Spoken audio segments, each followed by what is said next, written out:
Good morning, Zambia. How are you? How's everyone doing? I saw a thread on Twitter some weeks back where women were naming and shaming their abusers, and that I'm talking about sexual molestation or rape or any physical abuse, and they were naming. The thread came on with women naming their abusers. Very few men came forward, but in my existence as a trendsetter for almost a year now, my inbox will be regularly flooded with, young girls coming forward and talking about how they've been abused in their own homes. And it worries me. It's one thing to go in the papers or read on tabloid pages about a child that was being abused, and then it just kind of dies down. It's like we don't have proper follow-ups. It's like if we can share and discuss how a child in a compound is being abused, or a child, is being molested, or a baby was killed because they were raped or molested, where do the stories go? The way society is treating these stories and being quiet about them is how it is happening in our homes as well. As mothers, and I speak for mothers because I'm a mother, as mothers, it is very important to educate the children we live with, the children we're keeping, our neighbor's child, the community, on how to report sexual abuse, molestations. African culture tends to have abusers be the breadwinners.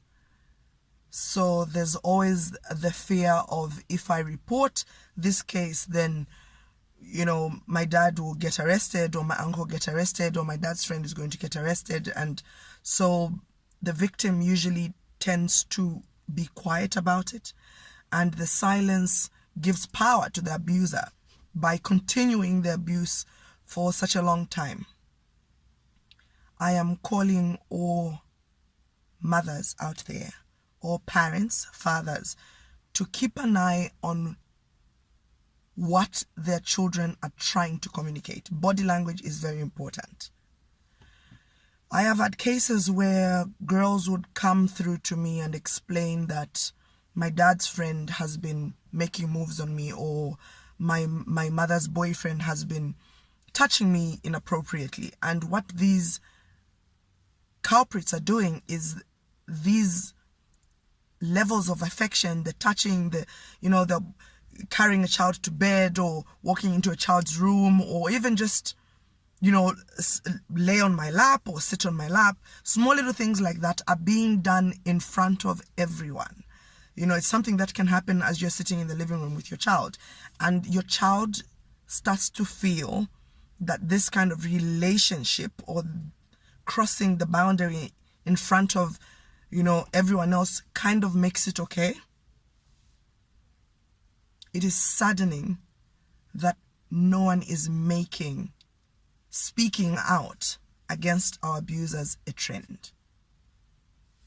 The boys in our homes are being molested by the maids that we keep, the workers that come home, their fathers, their aunties, and in some cases even their mothers.